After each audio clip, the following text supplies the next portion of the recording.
दोस्तों, जैसा कि आजकल हम देख रहे हैं कि सृष्टि विनाश की ओर अग्रसर है। धीरे धीरे नई बीमारियां उत्पन्न हो रही हैं, प्रदूषण बढ़ गया है, जहां तहां भूकंप आ रहे हैं, युद्ध हो रहे हैं, आम मनुष्य पशु पक्षी त्रस्त हो चुके हैं। प्रकृति का संतुलन पूरी तरह से बिगड़ गया है। समय समय पर टीवी, अखबारों में दुनिया के सर्वनाश की खबरें देखने सुनने को मिलती ही रहती हैं। और तो और कई बार यहाँ तक कि भविष्यवाणियों के चलते ये बोल दिया जाता है कि फला दिन दुनिया का आखिरी दिन होगा। हम सब खौफ में आ जाते हैं। पर बीते 2 सालों में हमने जो देखा, जो खोया, वो अति पीड़ा को बढ़ाने वाला था। यह महाप्रकृति का संकेत मात्र था। कई भविष्यवक्ता अपनी अपनी दुकान खोलकर भविष्यवाणियों में लगे हुए हैं। ये सब संकेत बाइबल, कुरान और हमारी सनातन धर्म ग्रंथों में भी दिए गए हैं। बहुत से संकेत आज हम देख रहे हैं, सुन रहे हैं। इसलिए आज मैं आप सब से सनातन धर्म में दिए गए प्रलय के बारे में बताऊंगा कि प्रलय कितने प्रकार के होते हैं और उन सब प्रलयों में क्या क्या होता है। चलिए मित्रों, शुरू करते हैं इस वीडियो को। मैं देवेश रुद्र मिश्रा आप सबका स्वागत करता हूं अपने इस चैनल पे और आशा करता हूं कि आप सब स्वस्थ और आनंद में होंगे। वैसे तो प्रलय 5 प्रकार के होते हैं, 2 आंशिक प्रलय और 3 महाप्रलय। पहला आंशिक प्रलय तब होता है जब कलयुग के अंत में पृथ्वी पर निष्कलंक 10वां अवतार भगवान कल्कि प्रकट होते हैं और सारे भक्तिहीन, धर्महीन, मानव शरीरधारी प्राणियों को अपनी अमोघ तलवार से मारकर समाप्त कर देते हैं। भक्तिहीन और धर्महीन मानव की आयु बहुत कम रह जाती है। यहाँ धर्महीन शब्द का अर्थ किसी धर्म से नहीं, बल्कि धर्म का वास्तविक अर्थ सच्चाई और परोपकार से है।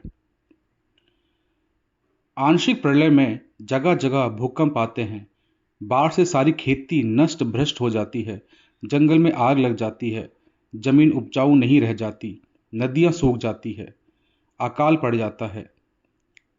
सन 2013 में केदारनाथ में जो विनाश हुआ था वह आंशिक प्रलय ही था।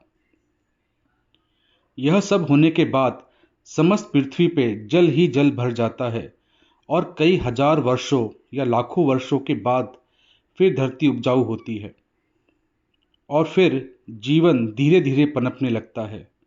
ये कई बार हो चुका है। आज वैज्ञानिक भी ये मानते हैं कि करीब 7 या 8 बार आइस एज आ चुका है और इस पे हॉलीवुड की एक famous movie the day after tomorrow भी बन चुकी है। दूसरा आंशिक प्रलय 1000 चतुर्युग के पश्चात होता है, अर्थात सतयुग, त्रेता युग, द्वापर युग और कलयुग को मिलाकर एक चतुर्युग होता है। उसी प्रकार 1000 चतुर्युग को गणना के बाद दूसरा आंशिक प्रलय होता है। तब ब्रह्मा जी के मात्र 12 घंटे बीते होते हैं, मतलब आधा दिन ब्रह्मा जी के बीतने के बाद यह प्रलय दस्तक देती है और उसके बाद ब्रह्मा जी फिर रात्रि शयन करने चले जाते हैं। तब तक धरती पर प्रलय का वातावरण रहता है, यानी 1000 चतुर्युग का दिन और उतनी ही रात धरती पर तब तक कई हजारों लाखों वर्ष बीत चुके होते हैं। ब्रह्मा जी के एक दिन में 14 इंद्र शासन कर चुके होते हैं और एक इंद्र का शासन 72 चतुर्युग का होता है, यानी 72 चतुर्युग का होता है। जब ब्रह्मा जी का दिन समाप्त होता है तो पृथ्वी, पाताल और स्वर्ग यानी इंद्रलोक के सारे प्राणी विनाश को प्राप्त हो चुके होते हैं। ब्रह्मा जी की रात्रि समाप्त होने के बाद फिर ये तीनों लोक, पृथ्वी, पाताल और स्वर्ग लोक की उत्पत्ति का कर्म प्रारंभ होता है। उस समय ब्रह्मलोक, विष्णुलोक और शिवलोक के प्राणी महास्वर्ग लोक में रहते हैं।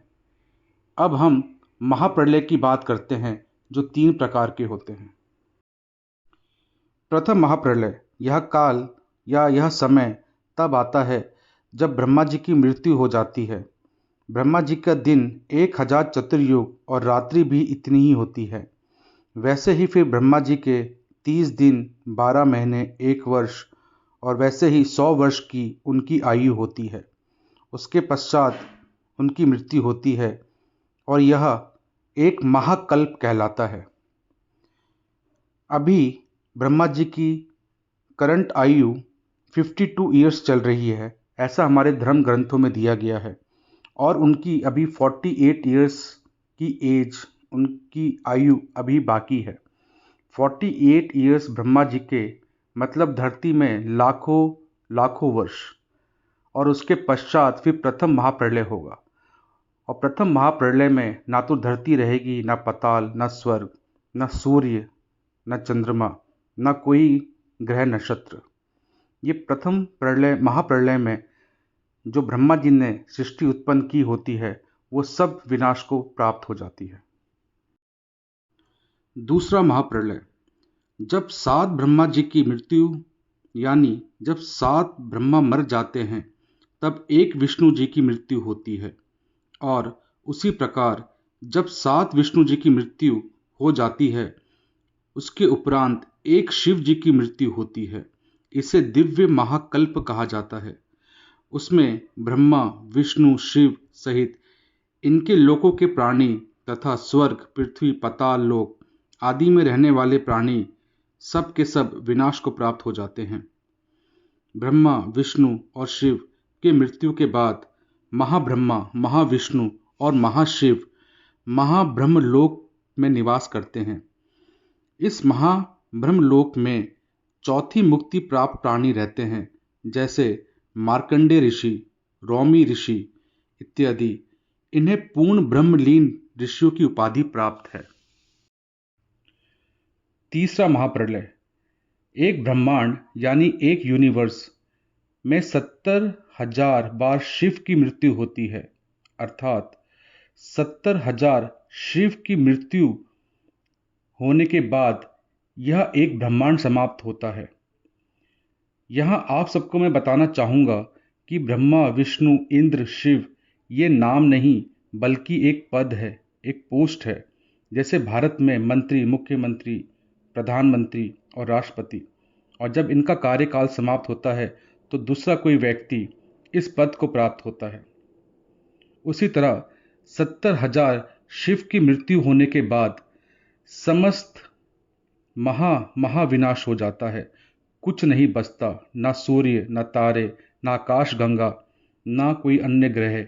इस समय को पर ब्रह्म परमेश्वर, अक्षर महापुरुष का एक दिन कहा जाता है।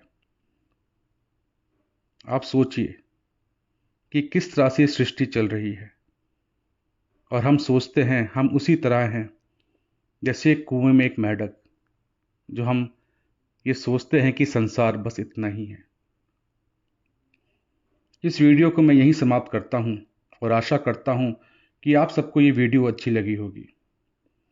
इसी तरह की कुछ और वीडियोस जल्द मैं आपके सामने लाऊंगा। तब तक के लिए हर हर महादेव, जय शिव शंभू।